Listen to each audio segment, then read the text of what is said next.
Om Namo Narayana. Welcome back. Tonight I'd like to speak about Mr. Henry Kissinger, who died this morning or last night at age 100, in a spiritual context that others may not be talking about.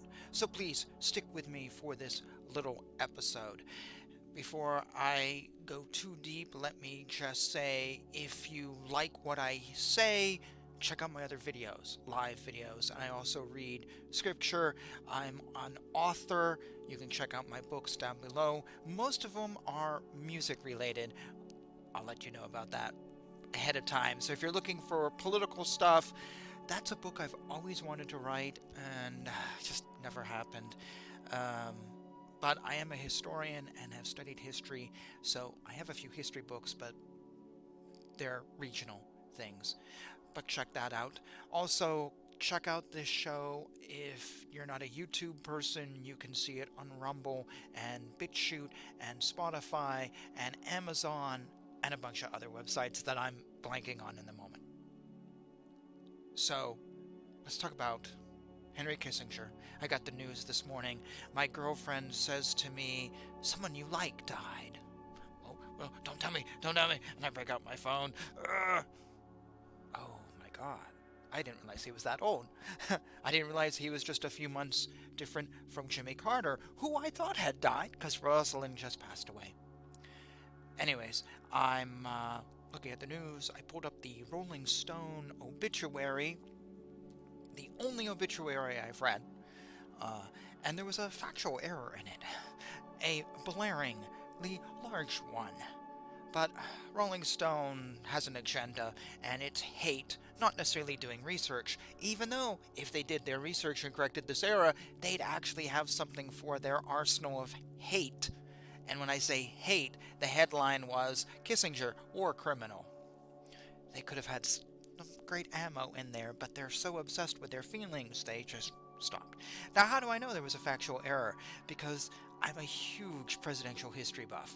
Oh my gosh. You can't say it's behind my couch, but I have, I don't know, over, maybe 100 presidential biographies, and I've read about half.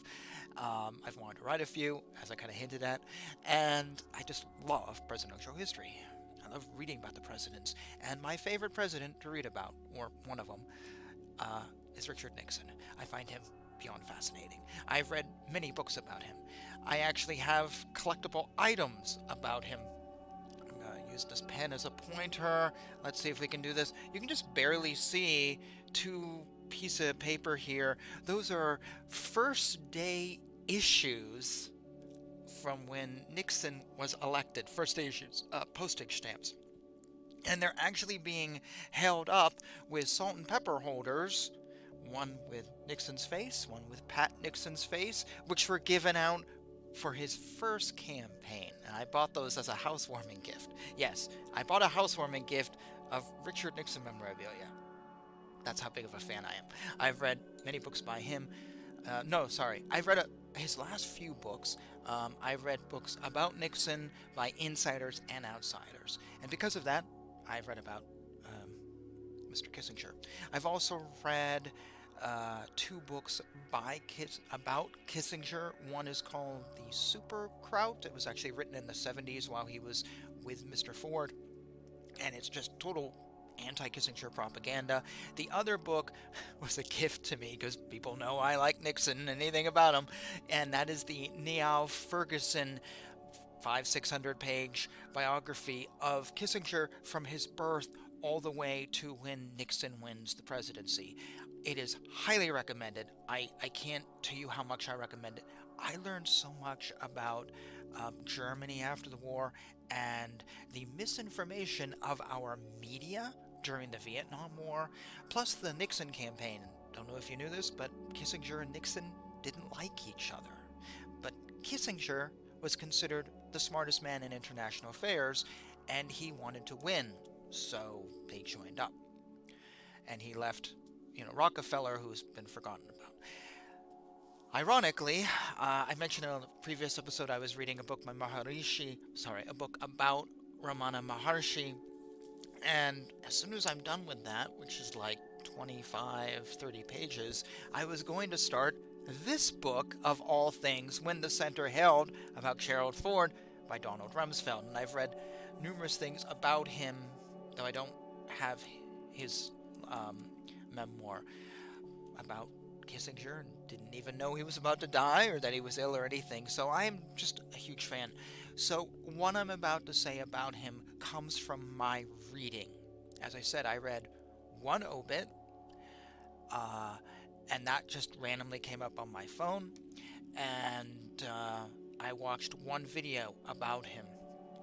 So if you want to respond and go, oh, you Trumpster, oh, that's what CNN, or that's what Fox says, I have no idea what anyone has said. I literally have no clue. I've been busy all day and haven't been able to Google. So what I'm saying comes from my opinion, reading books, particularly Niall Ferguson's book. So please don't accuse me of squawking Tucker Carlson or whoever. It doesn't matter. I'm not. These are my ideas. So I want to talk about Kissinger in a spiritual context, but to get there, let me say a few things. And I've already written this out, so I'm going to be quasi-reading and then quasi-riffing as I normally do. So many accolades are calling Nixon a war criminal. You know, I didn't read them, but I'd get on my phone and just see all these headlines. War criminal, war criminal, war criminal, great statesman. All these things are true. He was a statesman like no other. Super influential. Was he a war criminal? Well, I'm not going to really discuss that too much. Maybe yes, maybe no. But for my point tonight, he didn't start as a war criminal. No more than Hitler started as a mass murderer or whatever. He didn't start out that way. And he certainly didn't plan to become one. And he probably didn't see himself as one. Maybe he did, but I don't know. He didn't start as a war criminal. He actually started as a professor and a scholar, and literally considered to be one of the rising stars of politics, more like international studies. He was considered to be one of the smartest men in the DC community when it came to international affairs. And it didn't happen overnight. He had his ups and downs to build up that reputation. And even if he had problems, he was still a rising star. And I'm talking about after World War II. I'm not talking about the 60s or 70s. I'm talking about after World War II. He was considered a rising star so much that John F. Kennedy gave him an office in Washington, D.C. People don't realize that. And he continued to have an office through President Lyndon B. Johnson. He was the man you wanted. Then, later, he joined the campaign for Rockefeller, and who was running against Nixon. They did not like each other. They did not trust each other. They did not have anything to do with each other. They actually, Kissinger called out Nixon in the media. Didn't think he was a suitable candidate for president. But Nixon wanted the best. He wanted to surround himself with the best. He wasn't a stupid man. He was actually intelligent, but just paranoid. And he knew you need to bring in people who can fill in your gaps in your knowledge. And Kissinger was the man. He was a rising star. He was, the expert. He'd worked in Germany. Afterwards, he was Jewish. He was a scholar. He was the guy. And Kissinger also realized that Nixon was kind of going to be the nominee. And he wanted to increase his fame. Sticking with Rockefeller wasn't going to work out in the long term, so he switched alliances, moved to the Nixon campaign, and we know the rest. Nixon became president, Rockefeller is faded in the history, and, Watergate, etc., etc. Kissinger stayed in the White House through Ford, and then, according to Rolling Stone magazine, left power.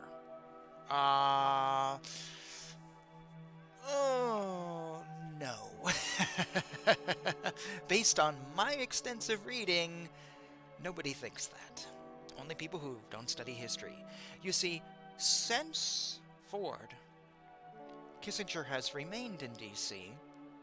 as a consultant. I've been on the website for his company. You will find no clients on that website. Oh, actually, website's probably gone now. But there was no clients when I looked at it a few years ago. He's just a consultant. And I read someplace that his office is subsidized by the government. He's a consultant for the government, subsidized by the government. So essentially, he may not have had an official position after Ford, but he never left. He was an advisor, unofficially or officially, to Carter, Reagan, Bush, Clinton, W, Obama, Trump. I don't think he probably advised Joe Biden due to his age. He has been there, much like someone's been in your company for decades. Yeah, my boss has been at my company since 1972, and he doesn't plan on retiring anytime soon. Even if that person doesn't have the influence or isn't involved in stuff, you still go to them because they've been there longer than anyone. And that's Kissinger. I think he was a go-to guy. So when Rolling Stone says he lost power, I don't believe that. I think he just changed his relationship to things. He got off the radar, which is a better place to be, and became something like the Koch brothers, which was David Koch, who ran in the Libertarian Party, lost, but then reinvented himself as a behind-the-scenes player and had way more influence. So the Rolling Stone had that so wrong. The fact they think he lost power. No, just whatever. Anyways, let's go back to Richard Nixon and the campaign. So I believe that Henry Kissinger would have been famous even if Nixon hadn't been our president. He was just the guy. Whoever would have been president probably would have called upon him. And he wasn't a war criminal. He was just a great intellectual. Then, here we have Nixon. A very fascinating man. Very influential man. And super paranoid. Who surrounded himself with folks, created a world of paranoia, surrounded himself with power-hungry folks who took advantage of this, you could say greedy, and, well, you know the rest. Everyone knows the history of Nixon. No matter what country you live in, you've learned it. And what we have is the movement of Kissinger from a great intellect into the war criminal that his obits have talked about. And this is where we're starting to move to the spiritual part of today's talk. I believe that Kissinger suddenly found himself as one of the most powerful and influential people in the country under President Nixon, a mover and shaker with influence that he never imagined he might have. Anything he wanted, he could do. He could go anywhere, talk to anyone. This great intellectual now had access to everything, good and bad. All the great intellects and Pandora's box. He had power in a way that he never did before. Some say he almost dominated Nixon at times, who was just very fearful. And I believe that Kissinger saw himself as doing the right thing. Now, if you research Kissinger's history, this is where the war criminal stuff starts, because he started allying with dictators. He started working with that person, and, well, you know, there was a fallout that a lot of people got killed, but it didn't matter. You know, there was some higher thing he was aiming for. This is where he starts pushing and pulling and doing things that are highly questionable, questionably unethical, murderous, and just, it becomes like Trotsky. You know, he had the goal as the general of the Red Army, but yet how many people died under him that didn't have to, had he not been so, what do we call that, focused? I think that was Kissinger. He was focused on this goal, there was fallout, and he just turned a blind eye. It's just like, well, it just happens. There was going to be some fallout. And though I don't think he saw it as anything bad, I think Kissinger saw himself as doing great things. What was that great thing? What was that ultimate goal? That, for Trotsky it was a revolution. For Kissinger, I believe it was making America the #1 superpower. I believe that was his goal. Personal fame and fortune, I think, was also in there, but I really get the feeling that he was such an intellectual that he kind of saw himself as like a modern Marx.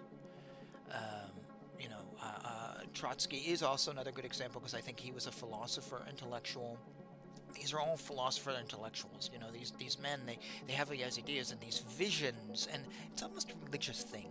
And I think Kissinger became consumed by this and wanted America to be this great nation that he saw it as and wanted it to be. And it didn't matter what the fallout was. It didn't matter whose hand he had to shake. As long as America came on #1. Being fair, being ethical, it didn't matter.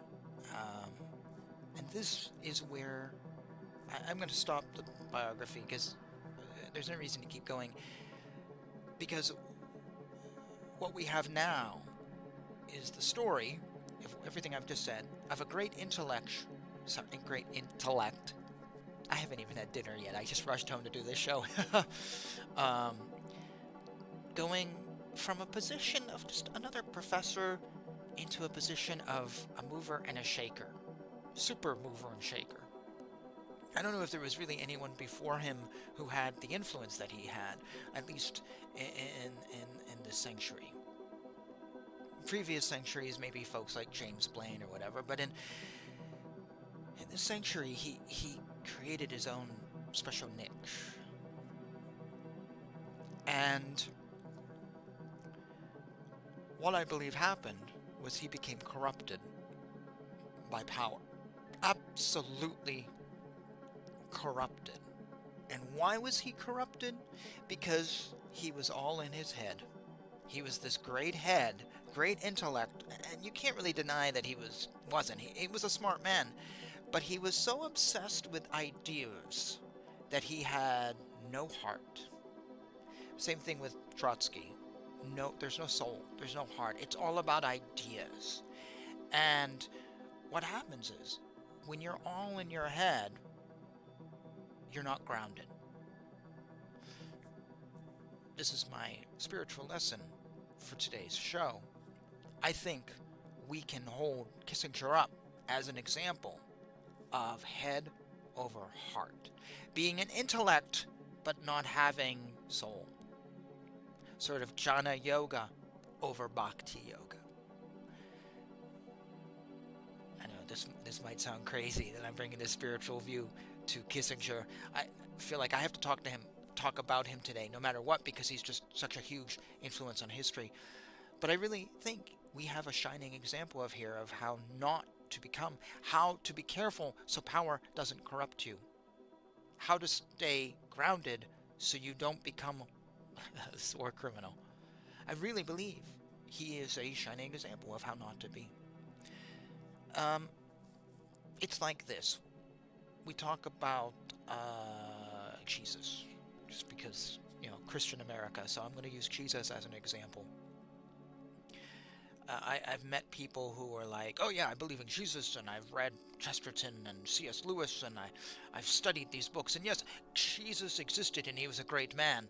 And I would talk to them, I go, well, what's your relationship with Jesus? Oh,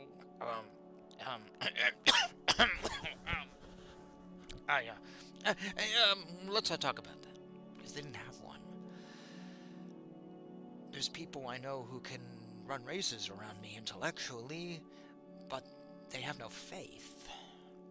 I believe in the history, but I don't believe in, I don't have a relationship. You know what I mean? The situation, and we run into these religious people. It's all head for them. It's all an intellect game. It's all facts and figures and stuff, but they have no ground because they have no soul. There's no heart. There's no real emotional meaning to the belief. It's just facts and figures. It's just reading this book and memorizing. Well, this happened and this happened and this happened. Yes, but what does it mean for your life? Well, you know, this happened. Yes, but what does this mean?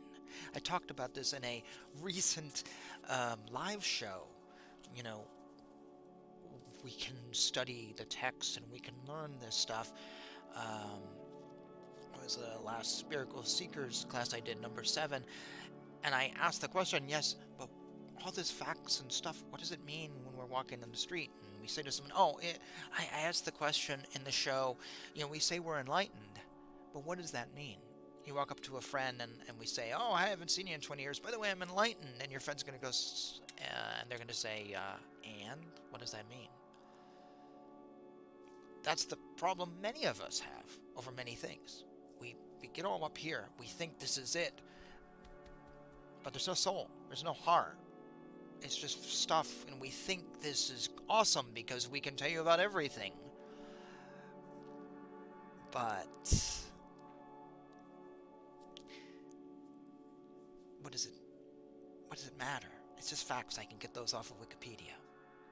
And if you live your life through this, you get lost in ideas, and I truly believe you stop seeing people. You stop being a humanitarian. You stop relating to people on a human level. Because it's just words and intellect, and you can intellectualize any point of view you have. And I think this is what happened to Kissinger.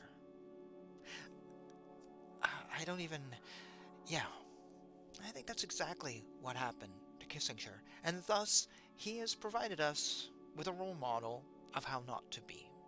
Most of us will never be in a position where we might be accused of being a war criminal. Very few of us will ever be in such a position. So that's not really relevant to us. But just as a man, a father, a scholar, a Jew, a husband, a member of the White House, an outsider, just as a human, we could just look at his actions and go, okay, he's teaching us not to have our head over our heart. On the other hand, you may not want to have your heart over your head either. That has its own share of problems. So he was a study in being too much up here, and a study in also in how power corrupts. And then how that power leads you down dark paths. He may have thought he did right intellectually, but without that heart, how many died because of him? Far, far too many. So, yeah. Those are my thoughts on Mr. Kissinger.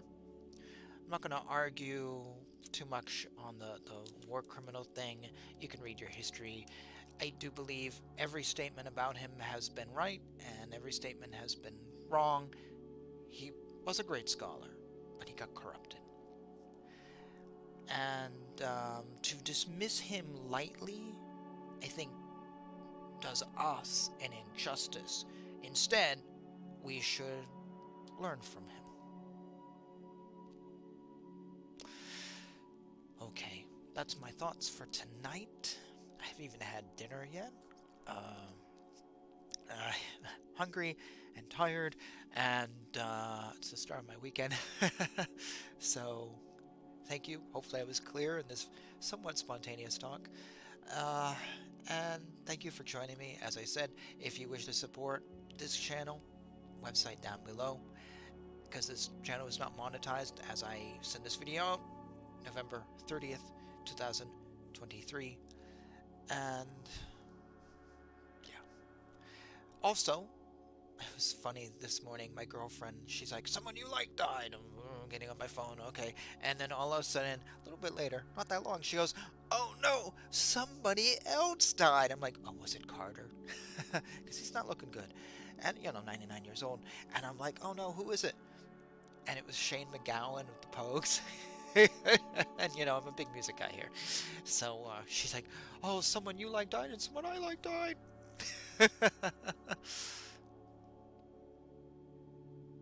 So weird place, but we'll say shout out to Shane McGowan. Anyways, made for an interesting morning, interesting day. So with that, I'll say thank you for joining me. Please come back for other live shows on an array of different topics, all of them with some context to spirituality and moving and learning and doing things to make our lives better and for us to grow. And growth means making the world better. So, yes, thank you for joining me. Jai Shri